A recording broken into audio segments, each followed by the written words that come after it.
So, hello and peace be upon you. Welcome to another happiness question and answer show where I really look forward to questions from you. I want this to be, a lovely chin wag between us, a very casual chat, learning about happiness, the mysteries of life, and how to live it, make it easier for ourselves. That's what it's all about, and making it better for the whole world as well as you do that, because when you're happy you become that building block. And well, let's put it another way: when lots of people are happy, they become building blocks for a happier world, a better world, where people don't damage the environment, because people are when they're unhappy they damage everything around them, including the environment, the people around them. They hurt other people, as they say, hurt people, if you've heard that one before. So that's a little bit about what this show is about. Let me say, what else is there? So in the title up there somewhere, it says happiness and Islam. But you don't have to be a Muslim to be able to practice these ideas, because these teachings or these ideas, spiritual ideas, are, first of all, they're common with amongst so many religions. Second of all, or maybe more important actually, is that they're by God, who is your creator, who knows your psychology. So the point is, these ideas work with all human psychology, or human brains, or the way your brain works. So you don't have to be a Muslim for this to work on you. These little ideas I'm going to talk about, that you can try for yourself, and hopefully you'll see the benefit of them. So this show is about all sorts of life issues, from personal to global. We can talk about whatever you want, even though the topic on the title up there somewhere is what was it, 3 steps to happiness. In fact, it's going to be quite broad beyond that as well. But yeah, even though that's the topic up there, you can talk about anything to do with life, anything that matters to you. You can ask in the live chat, and I'll be checking up there every now and then if you're wondering why my eyes will be going down there. And what I want, I really want a conversation, because sometimes I might answer a question in a way you don't quite want, or you don't agree with, and you can say, hang on, I don't agree with that, and then I can respond. It actually helps me when you give me feedback by saying you don't agree, or this is the thing you don't understand, etc. Which is, it's nice to have that. What else is there to explain? I've got all sorts of notes here. Answers from Islam, global, whatever. Okay, cool.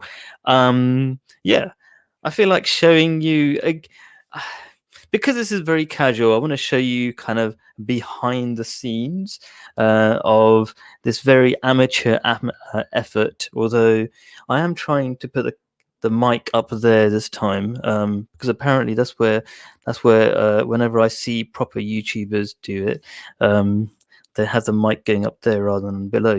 If anybody does know about how microphones work, you do comment in the video at some point.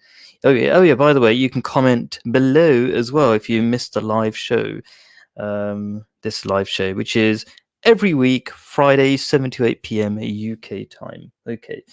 Right. Yeah, so what I was going to do is show you a bit of behind the scenes before I get on with the show. How do I do that? I press the share screen button. How do I do it? For some reason not working.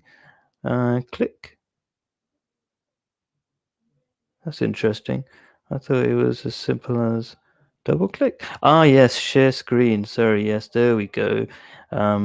Share what? Share this. There we go. So that's behind the scenes.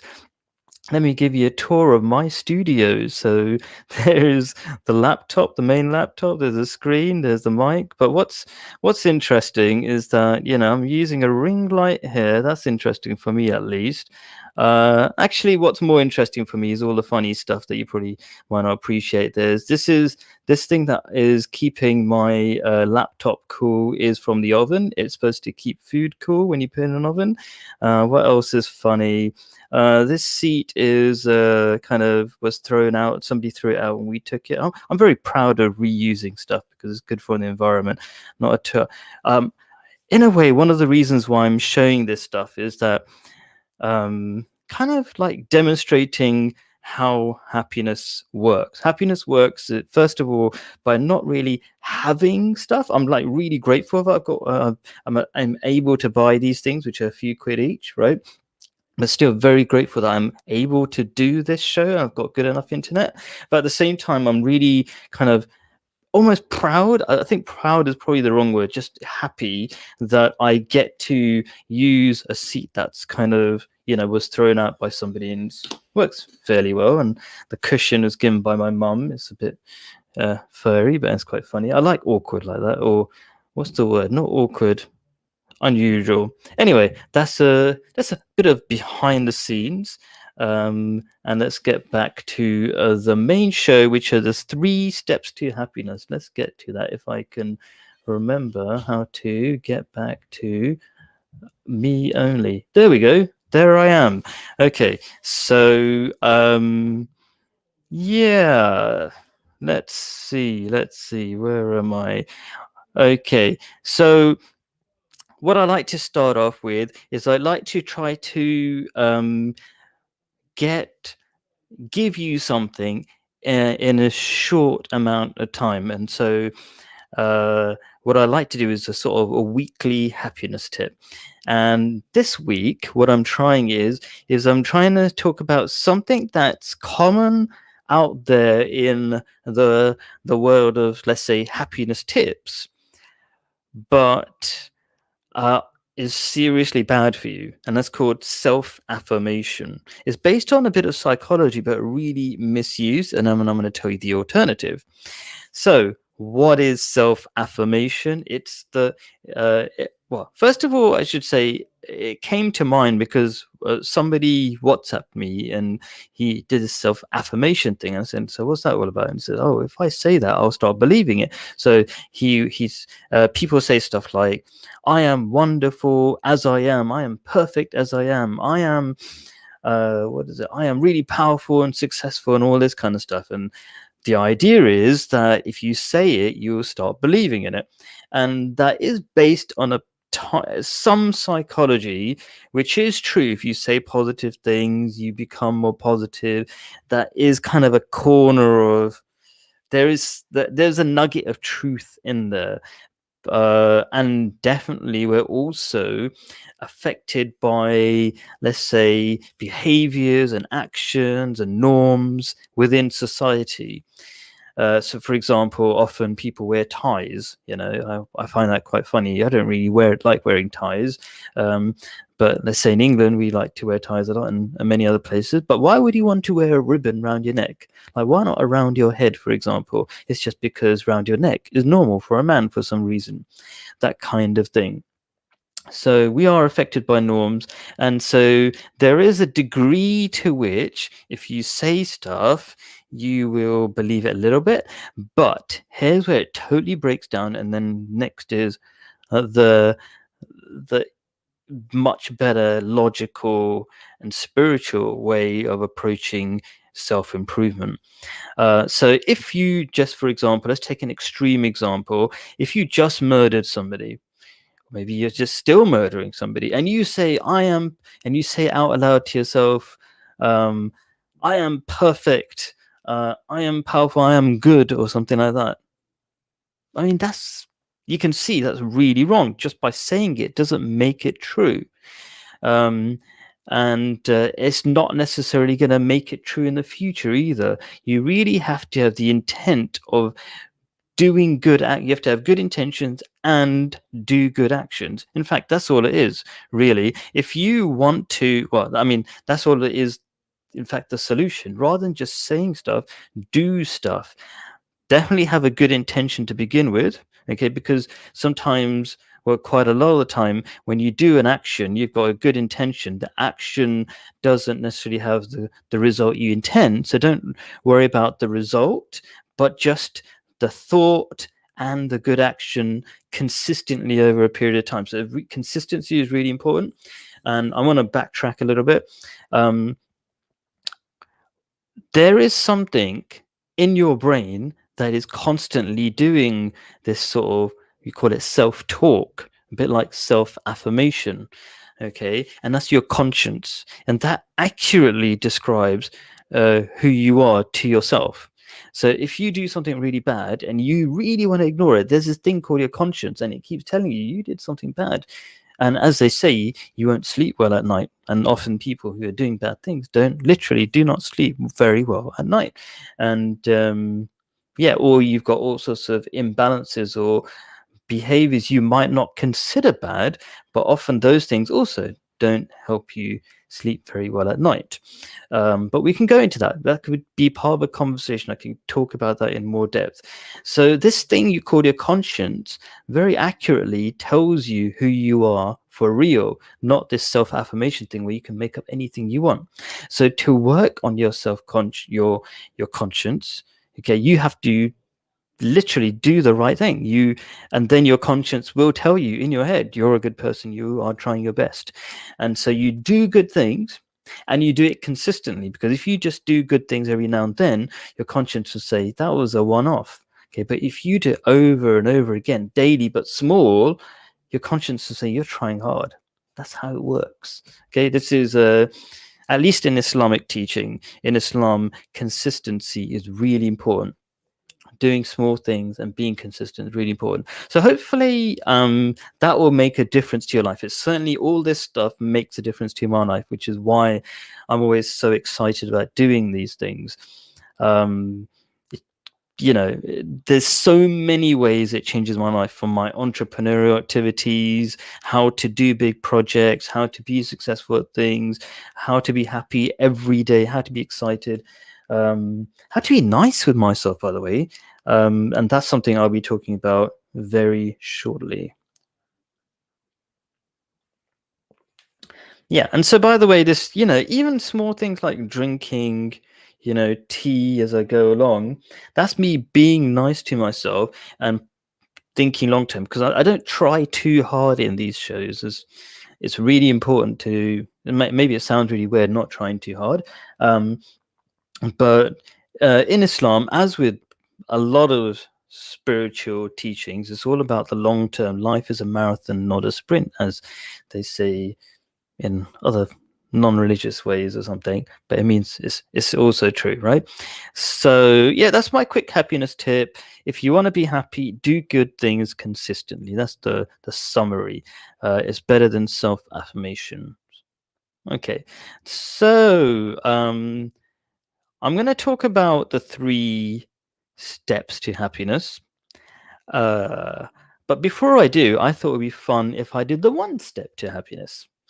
Okay, so the 1 step to happiness,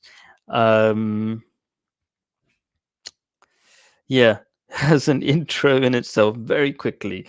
Okay, here we go. These are the things I planned. So often I'm thinking about how much intro I should do, but I'll try to keep it super quick.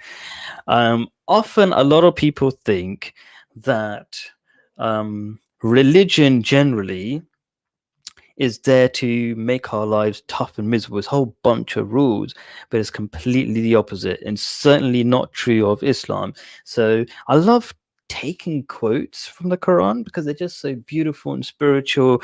And rather than what I've done in the past, I think in some videos I sort of paraphrase it, but now I'm thinking about it, just personally, I love reading them. So maybe I should show it to you, right? So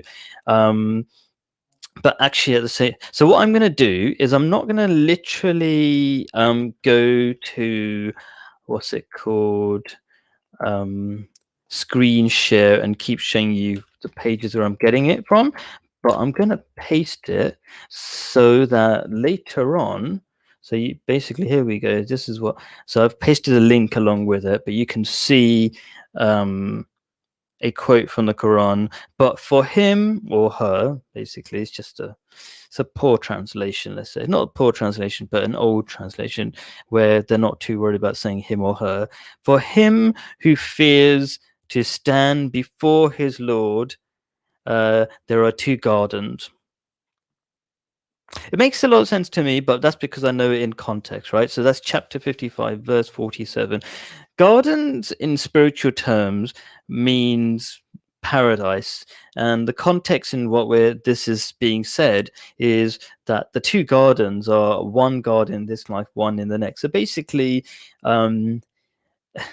another way of saying it, you will have happiness if you practice these things, you'll have happiness in this life and the next. In fact, a way of measuring or seeing if you're going to find happiness in the next life is like seeing if you're finding inner peace in this life.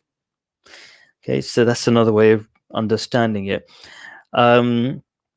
So, and that's also there's the one-step guide to happiness in there, because it says for him or her who fears to stand before his Lord.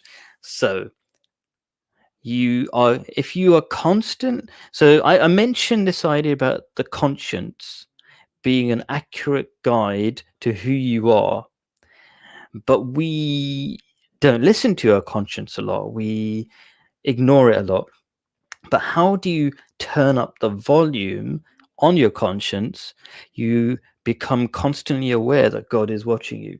And this life is a trial, like all religions teach, and we can talk about if that's logical or not. There's a logical way of explaining that is true, in fact. So to turn up, if you are constantly aware all the time that there is omnipotent, there's this God who is all powerful, all aware,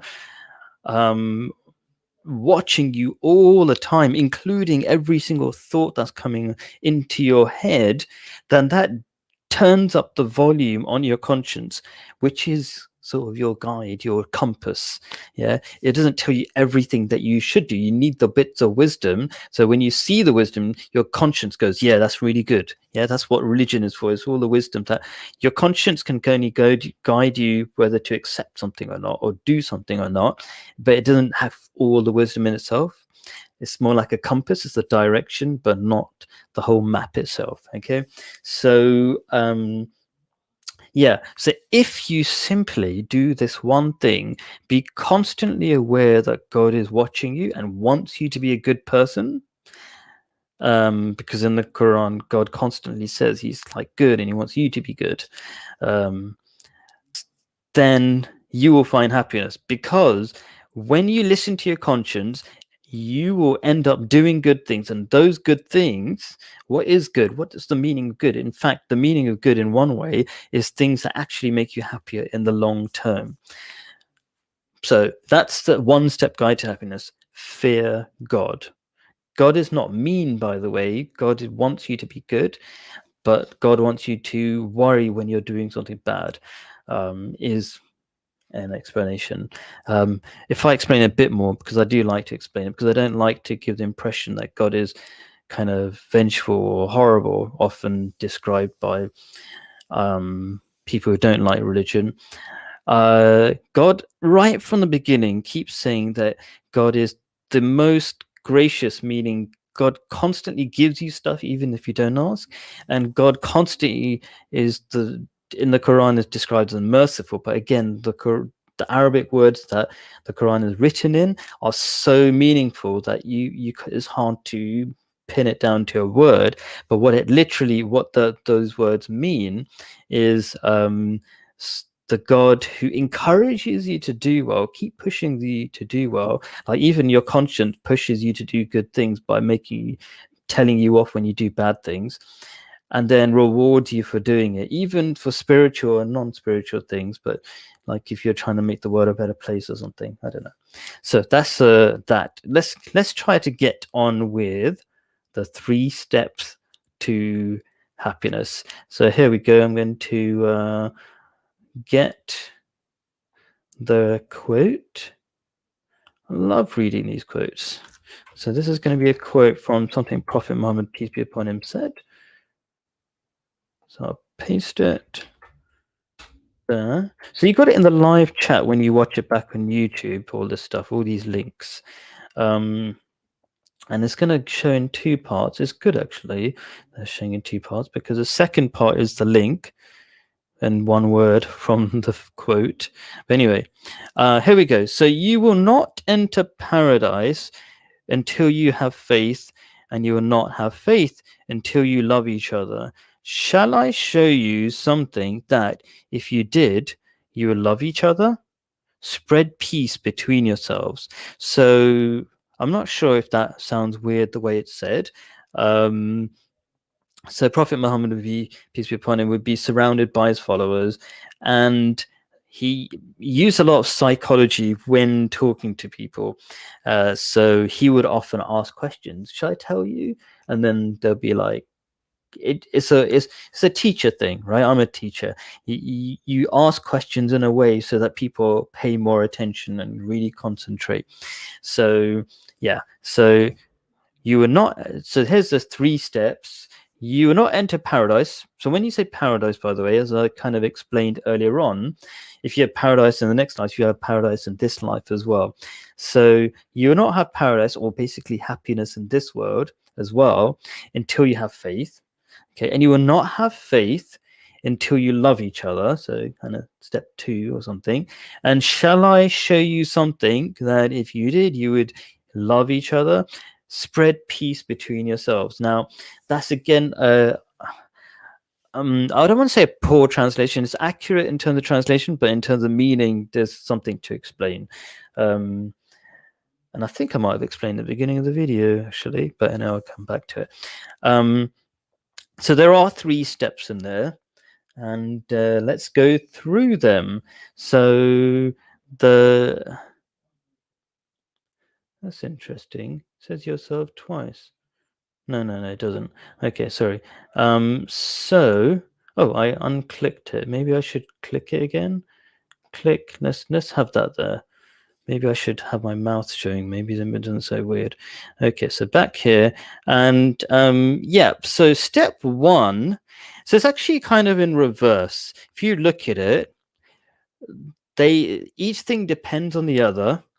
These 3 steps, but the main thing, the target, let's say, of finding happiness, it depends on having faith, which depends on loving each other, which depends on spreading peace between yourselves.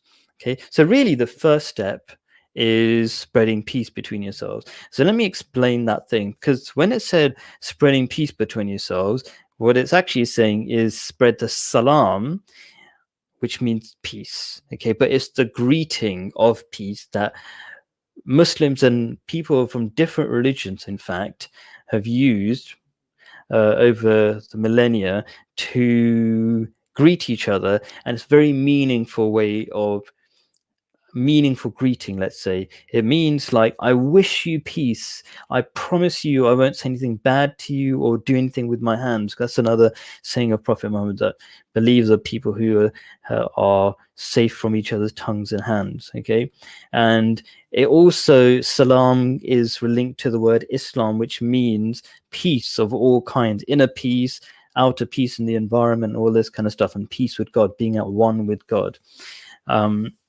So it's very meaningful. Anything you have in Islam tends to have a lot of meaning packed in it. So that is the first step. Now, why would that first step be a step towards happiness? In fact, I want to also say every one of the 3 steps. I'm going to take this out the way. Actually, it feels a bit weird right in front of my mouth. I can't just give hello, I'm behind the words sort of thing. So yeah, I'll hide it for now. Let me just get to the right thing. Yep. No. Oh, I just have to click on it again. There we go. Okay, so yeah. So I was saying, yeah, just each of the 3 steps give you some degree of happiness. And as you go up, you get more and more lasting and deeper happiness. And there's going to be quite a few things to explain as I go along. So there's this thing I love to talk about, where if you want to find a country where people are really happy, they're the countries where people simply acknowledge each other. Like, there's a beautiful movie called, I can't remember, the blue aliens that walk around on planets. Avatar, that's the one, right?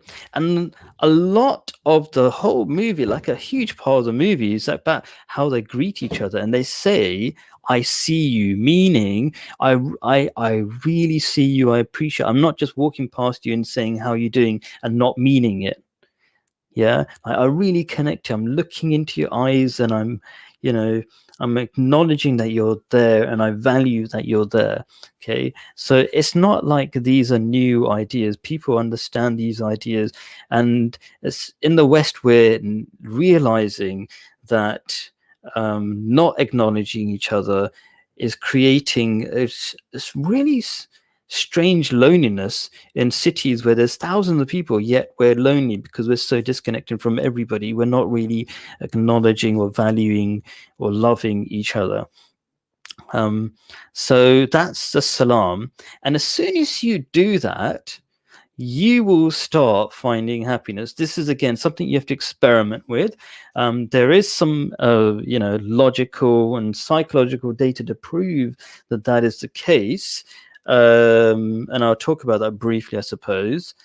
But I was just gonna like when I do this myself, I suddenly feel like a weight take. I'm generally, quite positive and happy and all this kind of stuff. But even when I do these small things, when I make an effort to say hello to my neighbor, where, in London, that's not normal, but now all my neighbors say hello to me because they know that I'm going to say hello to them. And I've got a sign on my door that says love for all, hatred for none, and stuff like that. So, you get to understand who we are, they understand who I am, and therefore they feel free to be happy and talk to me and stuff like that.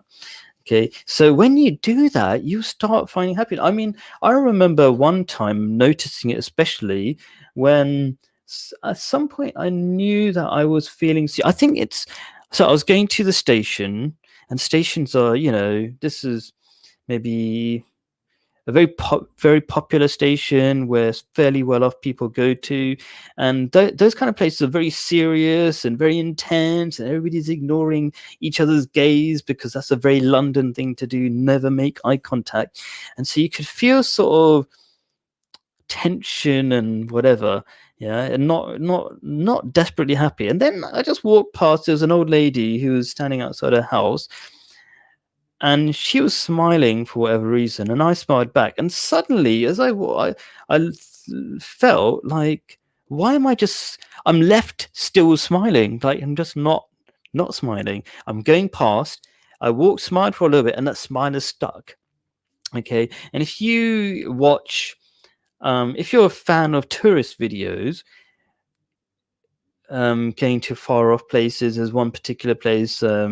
I'm a fan of one particular YouTuber who's living in Bali at the moment, and he loves the place. And he was trying to figure out why he's so happy in this place, and it was simply because people acknowledge each other, and everybody's saying hello to each other. Nobody walks past the other person and ignores the other person. And there were other things about gratefulness and things like that. So maybe I'm talking a lot about this, but I want people to realize this really important thing is that happiness is in subtle and seemingly small things. And happiness is not in the big things that looks like it will give you happiness, but not at all is there. So not the 600 or nowadays £1,000 iPhone, etc. Yeah, those things, you can experience this for yourself, right? You've probably got a lot of these things, and are you really happy?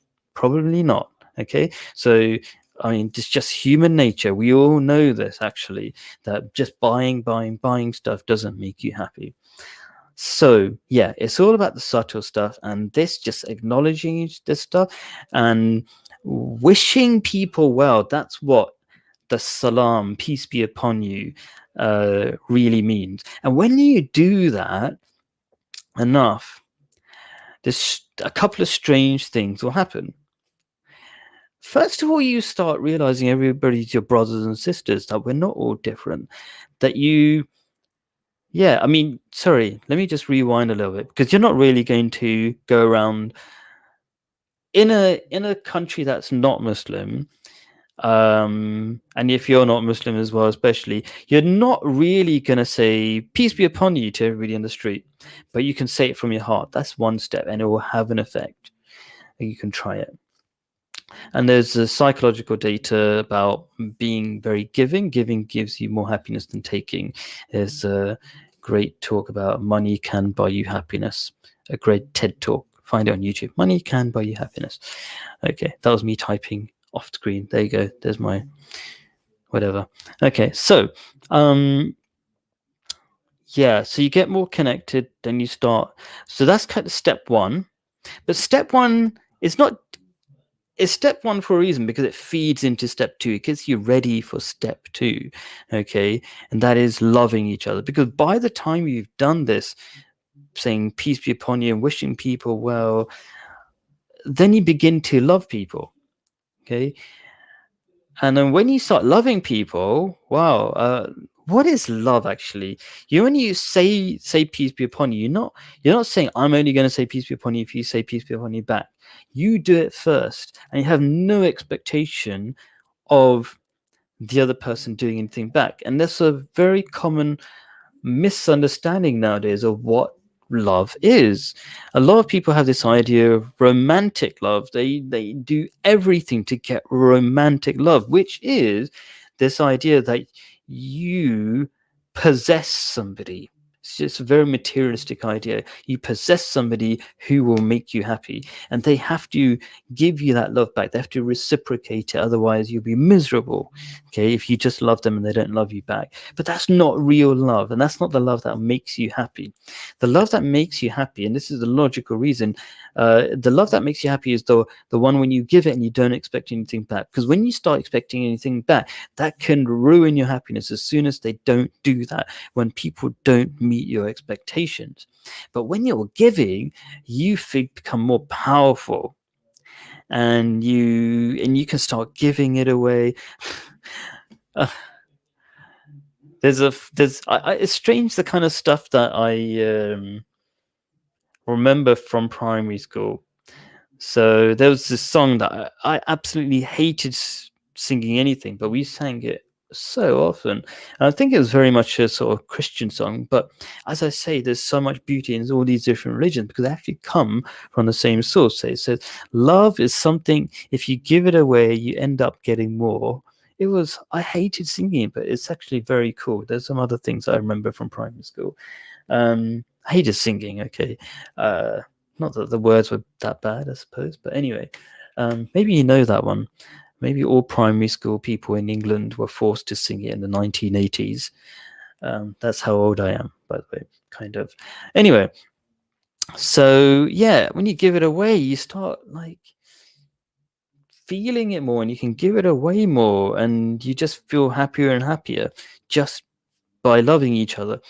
And you start feeling this connection, that as if everybody is your brothers and sister. And I suppose when you are in an environment when people really do call you brother and sister, so I'm told a lot of African nations, they have that. I definitely, when I was in the Middle East, it was really normal. Everybody would be like Habibi, which means my love. Like men would say it to men all the time, women to women, and between men and women, it'd be like, oh, I'm your sister, I'm here to help you and everything you want. Like when I'm at school, so I'm a school teacher as well.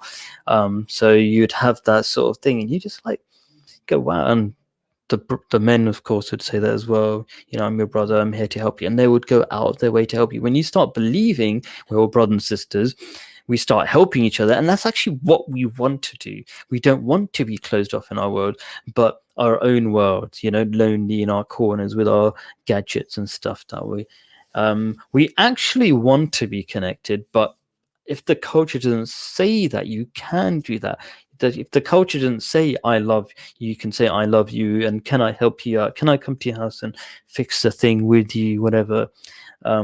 Because there's all these barriers that are, you know, made by norms in society, then you can't be free to be free with each other.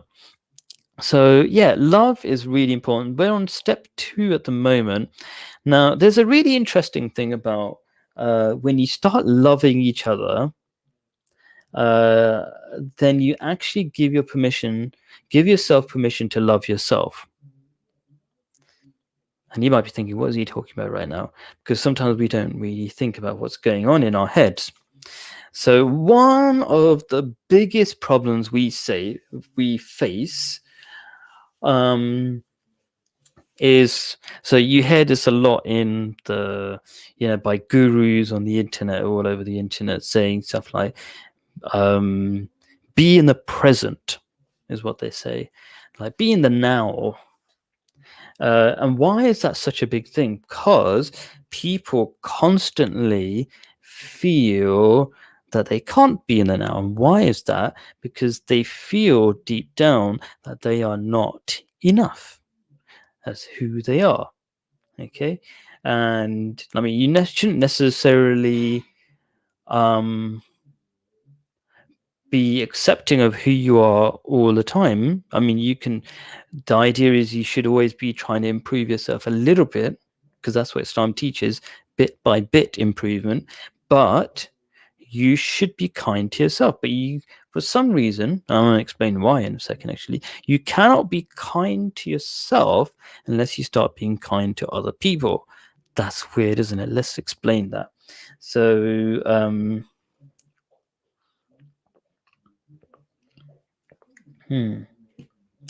chamomile. What do you think about chamomile? Having chamomile tea. Don't have too much caffeine. Don't think it's good for you. But I do try to have a lot of water and try to flavor it with different healthy things. Okay. So I used to have chamomile in my garden in the Middle East. It was awesome. It was crazy. Huge garden, like huge, growing so many things and eating from the back garden. That was awesome. Anyway, so I was saying what? How do you love yourself, and why do you need to love other people first? So there's this great saying. I'm going to quote it. I'm not sure if I should quote the whole thing. I did copy the whole thing. I'm going to say the whole thing. Let's do it. Okay. Copy, paste. Copy. Paste. It's going to be in a couple of parts. Prophet Muhammad, peace be upon him, said to one of his followers, whose name was Uthman, said, "Oh Uthman, do you not desire my practice? Do you not want to follow how I do things?" And Uthman said, "Oh yes, Messenger of God, by Allah, I definitely want to be like you, follow whatever you do." So then he said, Prophet Muhammad, peace be upon him, said, "Verily, surely, whatever. I sleep and pray and I fast and I break my fast and I marry women. I fear, oh Allah, for your family has rights upon you." So basically, Uthman was like really pushing himself and going to an extreme where he was not basically taking care of the rights of his family and even himself. So he said, your family has rights over you, your guests has right over you. Verily, your own self has rights over you, which is the bit I really want to concentrate. Yourself has a right upon you is another way of saying it. So fast and break for your fast, pray and sleep. And there's a link at the bottom. I haven't shown you. There's a bit that I was reading, and then there's a link at the bottom. But I think I'll concentrate on this last bit. Verily, your own self has rights over you. Okay, so one of the things I love about the way it's said, yourself has a right upon you, is the way I've memorized it, because it's translated in slightly different ways. It's strange So if you so we got to this stage where you're loving all the people around you as if they're all brothers and your sisters, all the strangers in the community, all the people you meet, you have love for them, right? But you yourself is just are one of those people in the community. So don't you deserve the same love that you're offering other people for free? Yeah. So that's one way of explaining the need to love other people. So you actually end up loving yourself. There is another element to it. One of the reasons why we feel that we struggle to live in the now, which means the opposite of living in the now is uh, feeling bad about the past and feeling unsure about the future and feeling that you never achieve happiness in the future. And I do have people who say that they'll never be happy, right? And they mean that because they know deep down that their habits are not conducive to happiness. They're kind of short-term selfishness and all that kind of stuff. Even though they've got good elements to that, but they themselves kind of bear witness against themselves in a way. Right. So yeah. So the opposite of that. So let's explain this idea of Sorry, I was explaining something and then I forgot about it. Right.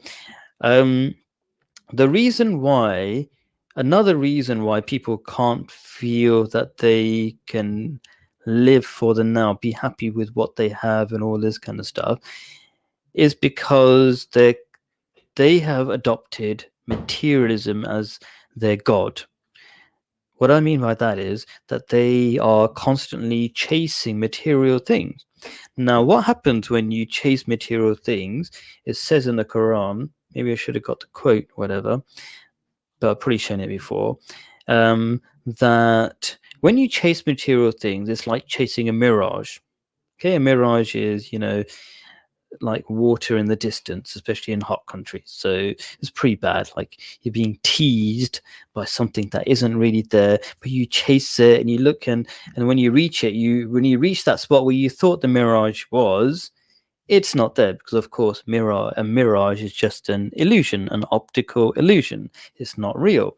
And but then again you see a mirage again, like far in the distance, and that's the nature of materialism, that when you get that thing you chase something and say, I wish I had that thing, that object, including people, or that job, then I would be happy. And when you get it, you're happy, euphoric for like 0 seconds or 1 second, and then like deep down you're like, okay, I got it, and your body normalizes you or accepts that as your status, and then you start feeling happy. It's called like it's a sort of homeostasis.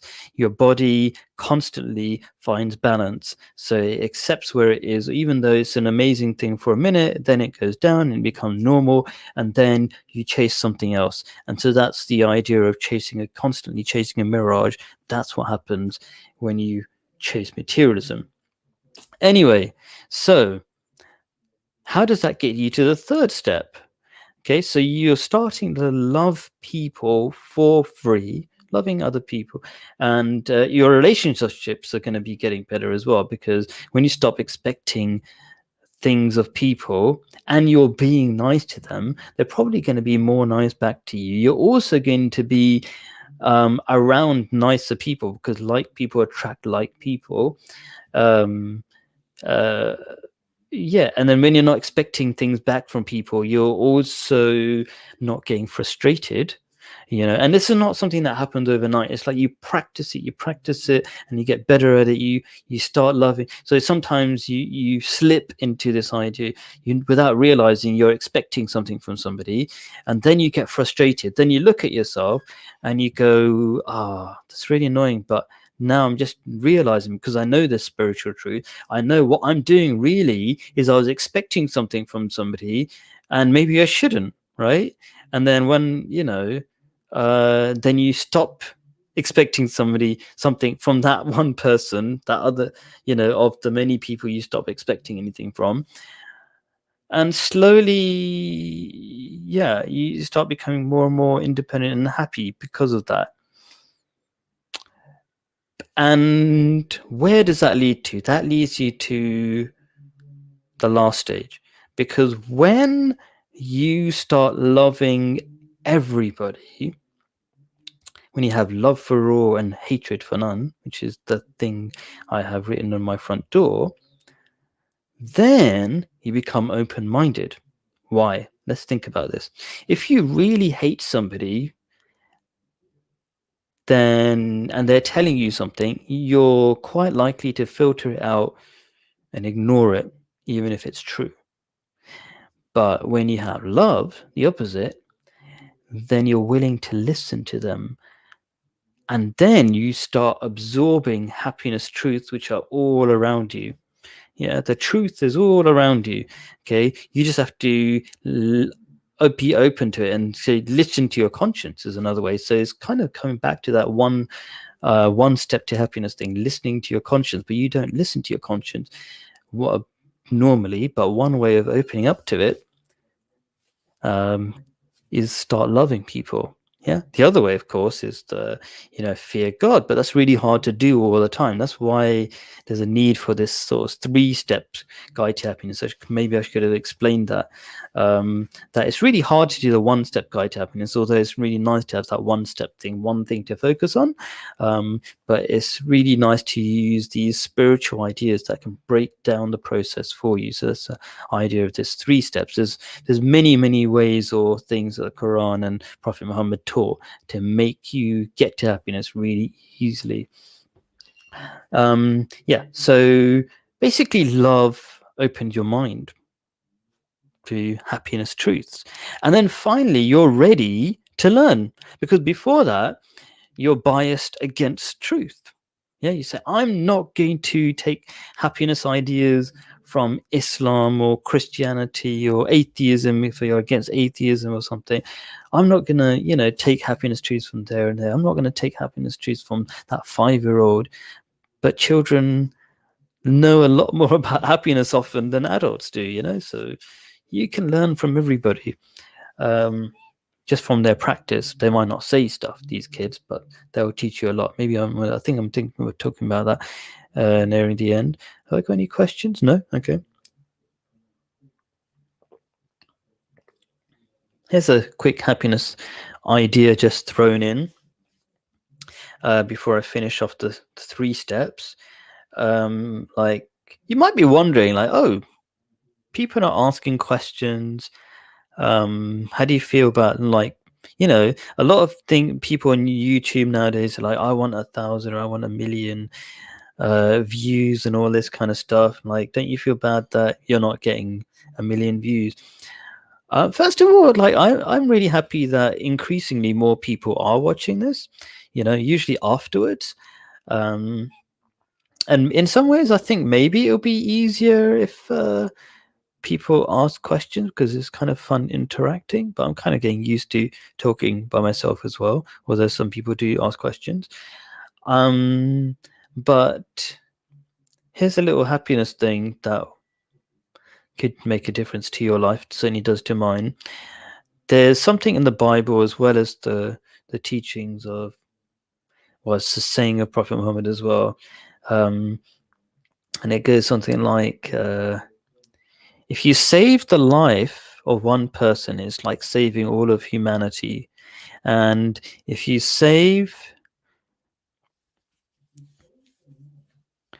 kill one person, it's like killing all of humanity. So what is that? How can that make any sense? That's not logical, is it? Well, it's logical in this way. If you consider everybody your brother and sister, and let's imagine a little family of, let's say, 10 people. It's not so little, but still, right? Because we kind of want to imagine a big human family. Okay. But then one of them is killed. Don't you feel distressed, as if everybody has died for you? It's like you forget that there are other people still alive. You don't go, out of the 10 people, we've only lost one, just lost my sister or brother or whatever. No big deal. Got 9 people left. You don't think that. You just forget that they all are alive, and it's like as if everybody died is the idea. And the same other way, you know, if you save somebody, then you go, wow, you're still here, that one member of the family who could have died. And so spiritually, this is all about saving people. When you say spiritually, like saving their spirit so they're actually happy in this world as well, right? So in short, what I'm trying to say is just by helping one person, I'm really happy. If I get one view, I'm really happy with that. And I know I get like 30 views, so I'm really happy with that. Maybe in the future, it'll be loads more because I do want to help more people, be useful to more people. But, you know, one is fantastic. So that's a little side thing on the side. Okay. Where am I? Yes, so the third stage, when we're finally ready to listen to happiness truth, that's when you believe, when you have faith. Okay, so it says when you have faith, but the word is deen, which means you believe in what? Well, first of all, one of the many things you believe in are the happiness truth. And everything, there's so many like tips to happiness. So eat with your hands, for example. Okay, that's something taught in Islam that actually makes you healthier, and I'm going to talk about that in a bit, right? Be lovely to your neighbors. That makes you happier. Yeah, there's so many things you can't count. The thing I'm going to talk about, what's a big thing? There's economic ideas. Don't use interest in the economy, which we just use all the time, right?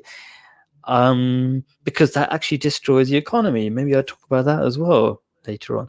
By the way, just saw a comment, and let's just see what it is. So yeah, I'll quickly finish off the point, which is when you believe, then you listen to all the happiness truth. And the key happiness truth, the ultimate happiness truth, is connecting with God, being at one with God. It's like being at one with nature, or the most beautiful thing in existence. So when you love a beautiful scene, that's just a reflection of God. God who is kind and takes care of you.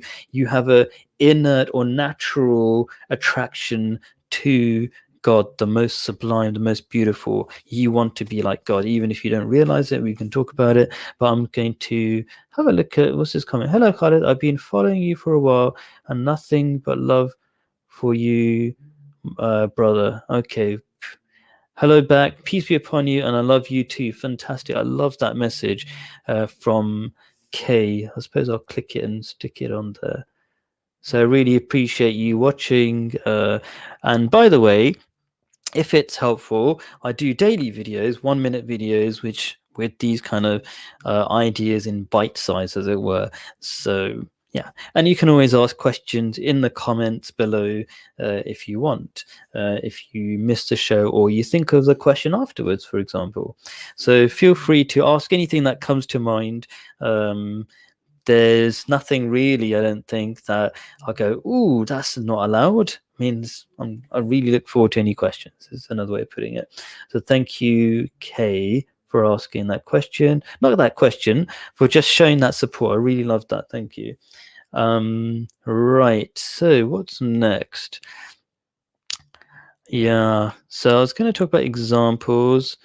Yep. Oh yeah. So so it's not just, I'm gonna maybe I'll put, you get 3 things I like to highlight. You get 3 things, yeah, put it nicely there, when you believe in God. Oh, I haven't clicked on it either. Well, have I done it? Oh, okay, it's kind of come sideways. Anyway, kind of, I had it like a list. So you get many happiness truths, which I've talked about, all these things about like eating with your hands or whatever. But you also get a sense of purpose, which a lot of converts to Islam get. Yeah. So you suddenly go, oh my gosh, I really understand my position in life. And that really is important for your happiness. So purpose, as according to Victor, I can't remember his name, famous psychologist. Man's Search for Meaning is what he wrote. And he said purpose is a key need of human beings. So we kind of think we just need food or something.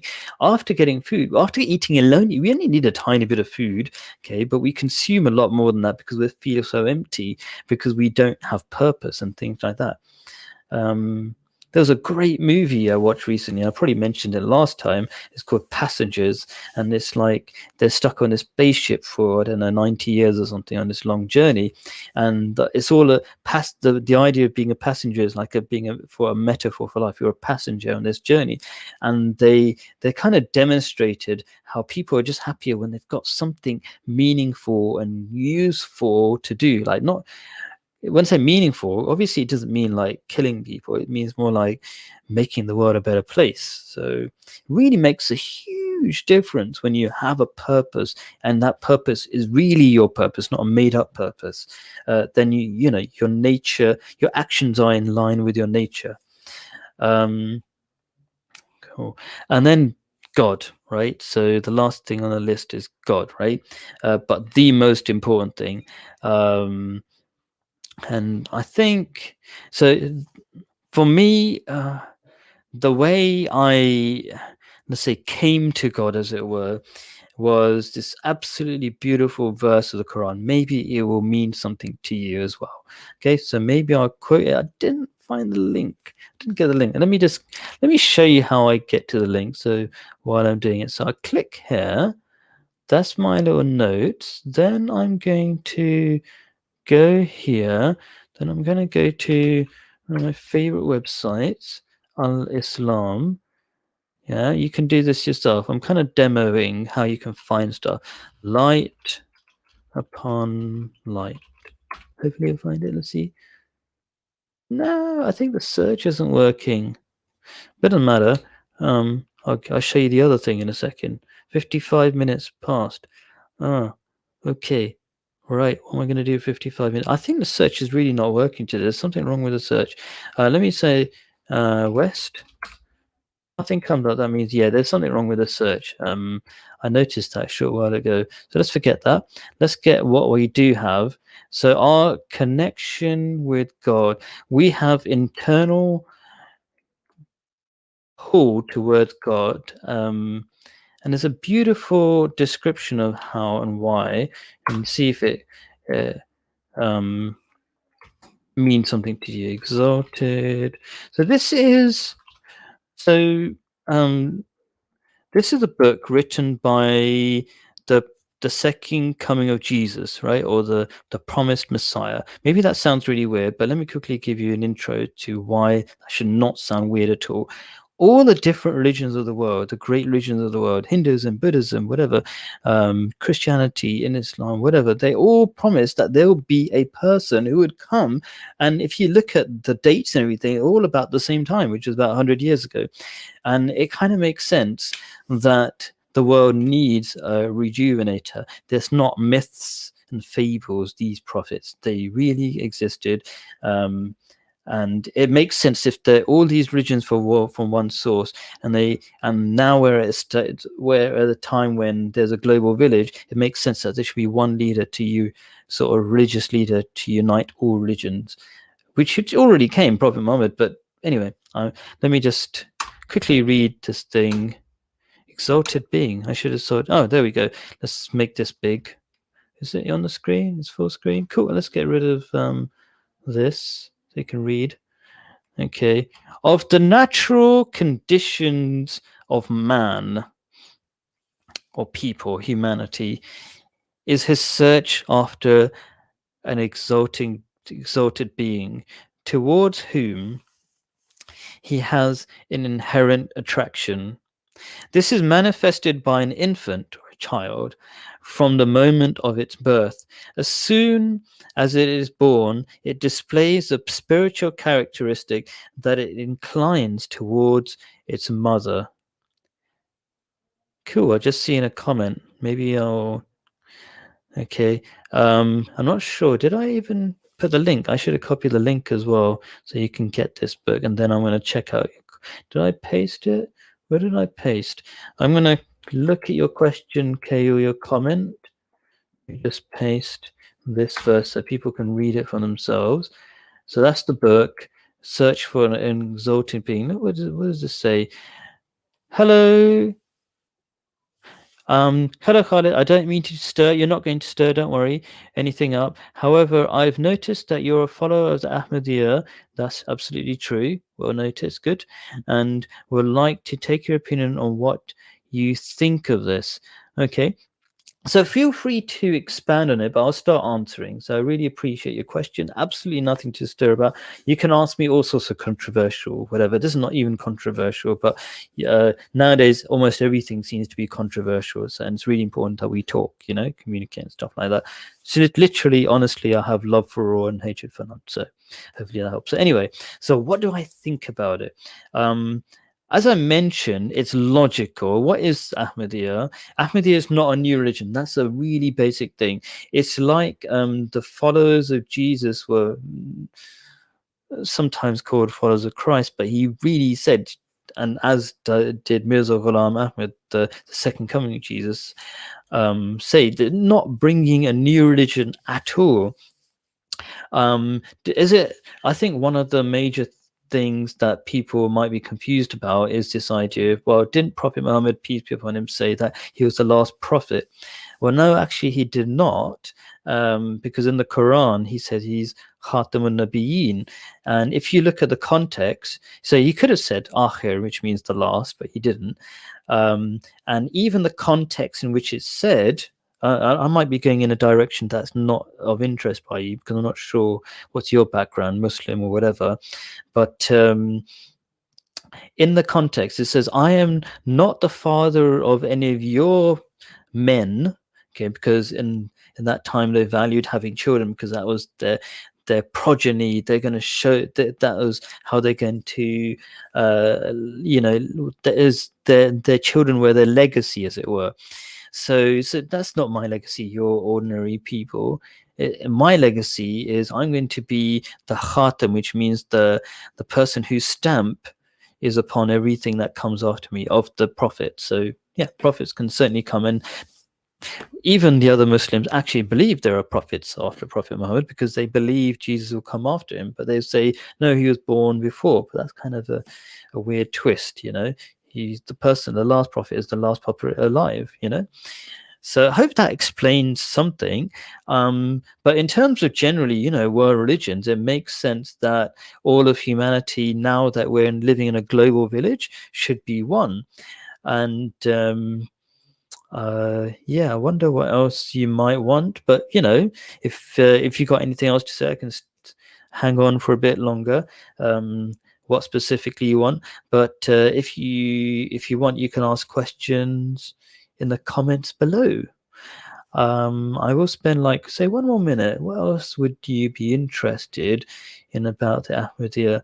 So like I said, Ahmadiyya, it just means really is just a revival of Islam, of faith, in fact. Okay, because it was supposed to the idea was one of the reasons for the second of the promised Messiah, the second coming of Jesus, or other in Islam is called the Imam Mahdi, which means just the guided one, was that it's supposed to remove the idea that religion in the past was a myth, because people had, exaggerated who these prophets were, turned Jesus into God, turned Buddha into something he wasn't. He was a prophet of God according to us, and really bringing science back into religion as well, very, very scientific and logical minded. So if you go to, let me see, if I hide this behind it, or if I go,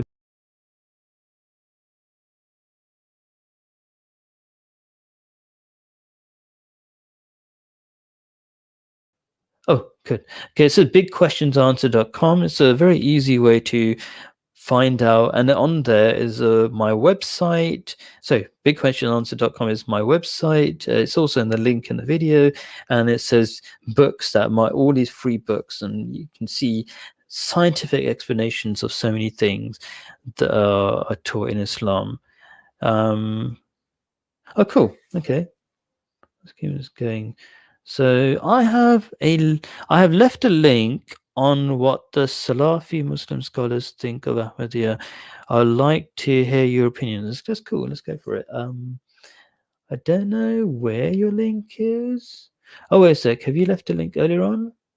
Oh, and Planet Adams asked a question. I can't see the link. Why can I not see it? Can you do it again? Because I think I have a suspicion that the thing I'm using is called let's go StreamYard. Sometimes doesn't show everything. Where is the link? I have left a link. Okay, let's have a look. Where have you left a link? Okay.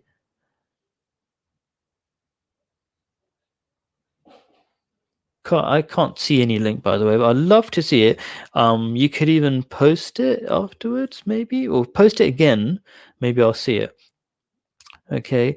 So yeah, I'll be interested in what they think. So I'd be happy to talk about it.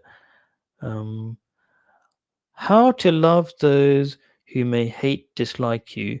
So, Planet Adams, thank you very much. That's a really important question, very practical, because I kind of glazed over so many ideas, just loving people and stuff like that. So, first of all, it's not a one step thing. You are constantly developing yourself. So, there's a beautiful, I remember I was talking to somebody just a few days ago, I think, and he was frustrated with himself, saying he was annoyed that he was annoyed with somebody else. Like he's trying to improve himself, and he understood this idea that you should love everybody, and you should realize that you are not a fixed person. In the sort of Western way of saying it is, you should realize we should develop a growth mindset. But in Islam, it says that every moment is better than the last. So for you, in terms of your spiritual development. So you're not a fixed person. So if it's difficult in the beginning, it's something that you keep working on. That's one thing I would like to point out. And what's the second thing? So it is an act of it's a spiritual muscle. So when you start loving people, then you can love people more and more. Also, don't make things difficult for yourself. So as part of loving yourself, try, if you find it really hard to be amongst those people, then keep your distance. Be kind to yourself. Don't push yourself to be in that environment if you can choose to. Also, though, that I experience, this is my experience, that I'm often out and telling people about Islam, and I might be with somebody else, and that somebody else will say, "Did you see how that person looked at me or gave me a dirty look?" And like I'm noticing none of it, and I'm just seeing all the positive stuff, right? So as you become more and more loving, you don't really notice that, or you kind of ignore it, because let me put it this way. I treat people not in a bad way, but like children, right? So if a child makes that kind of face to you or something, you think, oh, that's cute or something, right? Or if an adult does that to me, I'm like, oh, okay, that poor guy, he's got some pain and he's basically telling me about it, right? Because he's suffering, and people who are hurt, they try to hurt other people because they feel it's unfair that other people should be happy. So all these things slowly help you feel less, less pain towards other people. When you expect less things of other people, then uh yeah, you don't feel the hate between people so much. You have less expectations, and everything you're doing is out of love, and you become more and more powerful, is a way of saying it. It's another famous psychologist talked about this. He talked about this sort of spiritual thing where, and he's a psychologist, and he's talking about it. He's saying that people who are very spiritual actually become really powerful. And so in that way, it's like, if somebody hates you, they're just like ants of no significance. In fact, it's not that human beings are powerful at all. It's that the human being who depends entirely on God is part of being spiritual, has no fear, because they are constantly taken care of by God. I've had that experience as well. So yeah, that if that helps explain a few things. I've seen a few comments. I want to quickly get to it. What have I'm going to go backwards. I've sent it again. I have left a comment. I've got an idea. Sorry. If I go to the actual YouTube, I'm going to go to the actual YouTube because I know that is where I can see the comments. So I'm going to go to the actual YouTube. How do I do it? I go to YouTube. So this is probably going to prove that actually, what's it called? I have turned off the sound, so hopefully I won't get feedback. And now I'm going to see the live chat. Okay, so I'm looking at the live chat. I have left a link on the Salafi Muslim Scholars Think About. I would like to hear what you think. And then it says, I have sent it again. Don't know if it shows now. So can you see it? Because it doesn't show even on the YouTube version of the chat, because I was using the StreamYard version, and it's not there as well. I don't know if anybody else can see it. I really can't see it. Can you tell me in summary, Kay, just one idea they have about me? I mean, me, Ahmadiyya. Just say in your own words.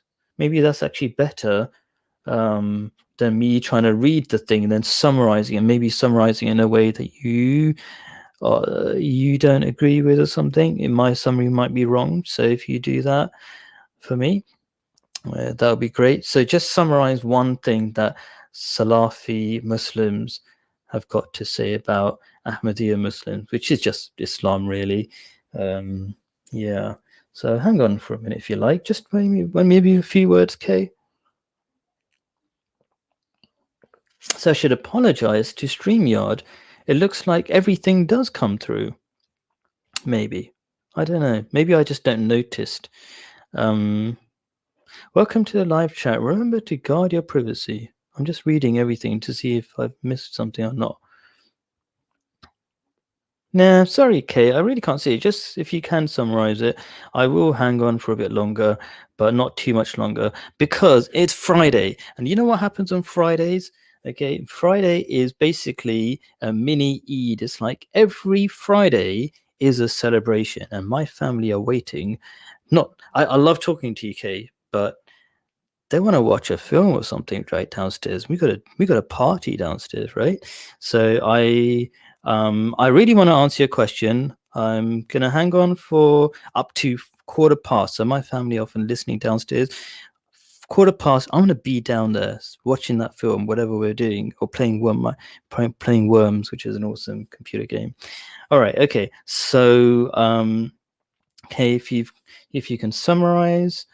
And then I'm gonna say some other really cool stuff. I had so many awesome things that I wanted to say. I'm gonna say them really quickly in these next 3 minutes if I don't get another comment from Kay explaining what Salafi Muslims have to say about Ahmadiyya Muslims. Okay, so eating with hands. Okay, there are many amazing little things that Islam teaches, and probably lots of other religions teach as well. Okay, so one of them is you should eat with your hands. Okay, I'm not going to copy paste it to save time. And what's the benefit of eating with your hands? In fact, it says in Islam you have to eat with your right hand. Science has shown that you eat better sized portions. You are cleaner when you're eating with your hands. You might think the opposite, isn't it? Like, oh, dirty eating with your hands. But actually, people who eat with their hands wash their hands first, which is also a teaching in Islam, to wash your hands before you eat. But it helps you with diabetes even. Like one of the, you might be aware that the reason why a lot of people have diabetes now is because they're overeating. Okay, so if you're having better portions, then it has an effect of reducing diabetes. But that's not the only reason. The portion size is not the only reason. They find that somehow by touching your food, it somehow prepares you from inside, so you get connected with your food. So so your digestive system gets ready. It's like all these subconscious things happening in the background. So yeah, there's so many reasons why eating with your hands is healthy for you, and that's the teaching of Islam. Another one is, got 2 more minutes. Another one is neighbours. I'll just copy paste this one. It's a bit short. Well, yeah. So copy paste. There we go. Oh, okay. I just saw your thing. So if your neighbor, so I'm just going to say, if your neighbors praise you, you are good. If your neighbors say you are bad, you're bad. Okay. So if you're connected with your neighbors, if you appreciate who your neighbors, you're just going to be happy. I do this all the time. Just talking to my neighbors. Let's see. So Kay says this: if you type Ahmadiyya Islam QA in Google and open the first link, cool. I'll do that. What is Qadiani? Let's do this together. Let's have some fun. So I will click on that. Show. Let's do it full screen. Don't you see my face? Okay, let's get. So Ahmadiyya Islam QA first link. Okay, here we go. Let's open up a new thing. Ahmadiyya Islam QA. Something about Qadiani? That must be the one. All right. So Qadiani is a name that people use. It's usually derogatory, like bad. It's not that bad, really.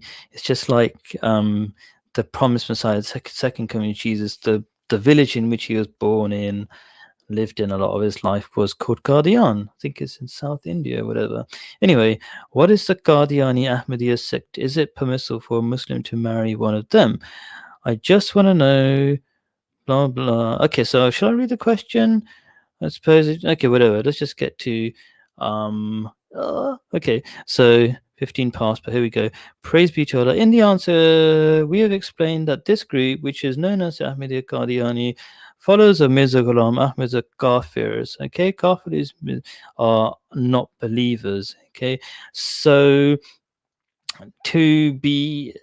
according to teaching of Islam, to become a Muslim, you have to believe that there's no God except for Allah, the one God, and that Prophet Muhammad is his messenger. And I've heard it often mistranslated as the last messenger, which is not, if you look into Arabic, it's definitely not true. So by that definition, we're Muslims. We call ourselves Muslims. We practice Islamic beliefs. So I don't think that's proper.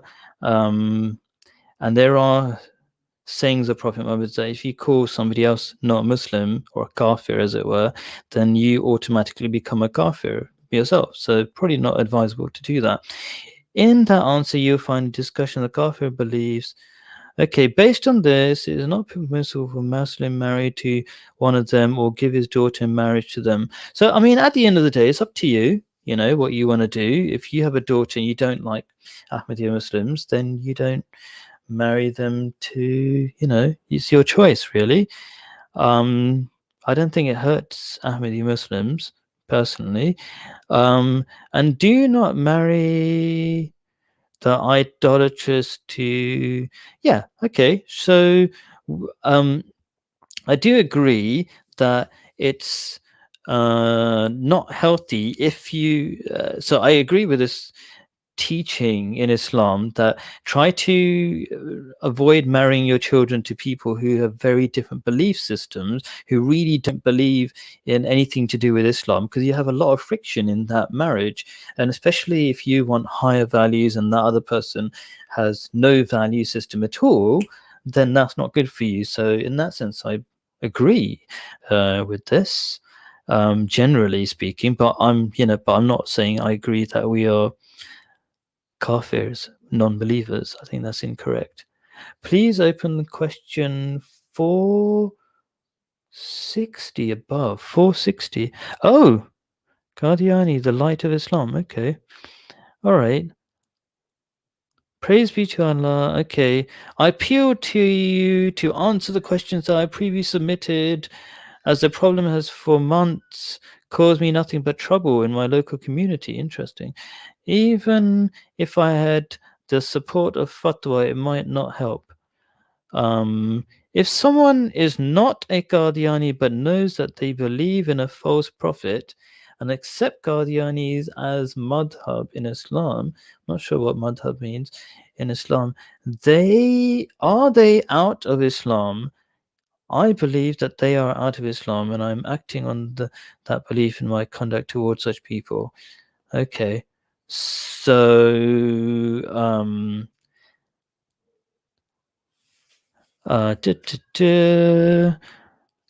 there's an answer. Again, it says something about when it was started. It says we're British colonial, plot by the British colonialists. That's not true, really, because we were like, just a little bit of history. He was hailed by all the Muslims before he became, uh, a prophet of God, as a defender of Islam from Christianity. And the British colonialists used Christianity to control a lot of Indian people, and so many people, Muslims, were becoming Christians. So kind of doesn't really make sense, doesn't really add up, the idea. So you know what? I'm gonna go downstairs because I promised my family that I'll be down, and they're gonna be angry at me. I'm gonna keep this page open, and I will answer it in the chat, in the comment. Sorry. Yeah. So hopefully that was of some use, and I appreciate you asking the questions. Thank you very much, Kay. Peace be upon you, everybody. Thank you for taking part. Thank you for watching, live or not live. Have a great week. I hope to catch you next week. Peace be upon you. I'm finding the stop broadcast button. Where are you? There you are.